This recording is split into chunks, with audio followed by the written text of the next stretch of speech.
কিছুক্ষণ আগে আমাদের সর্বশ্রদ্ধেয় মাননীয় সংসদ আন্দালিব রহমান পার্থ যখন বক্তব্য দিচ্ছিলেন, উনি যখন বললেন যে সংবিধান যারা ছুঁড়ে ফেলতে চায় তাদেরকে স্বাধীনতা বিরোধীর সাথে উনি অ্যালাইন করলেন, ট্যাগ করলেন মাননীয় স্পিকার।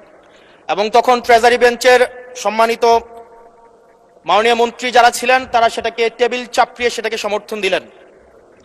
মাননীয় স্পিকার, গণতন্ত্রের জন্য যিনি আপোষহীন লড়াই করে গিয়েছেন বেগম জিয়া, উনি বলেছিলেন যেদিন জনতার সরকার প্রতিষ্ঠিত হবে, যেদিন এই পার্লামেন্ট জনতার সরকারের কাছে যাবে, এদিন এই সংবিধানকে ছুঁড়ে ফেলা হবে। ট্রেজারি বেঞ্চের যে মন্ত্রীরা ছিলেন তারা দীর্ঘদিন, তাদের সারা জীবন তারা বেগম জিয়ার সাথে রাজনীতি করেছেন।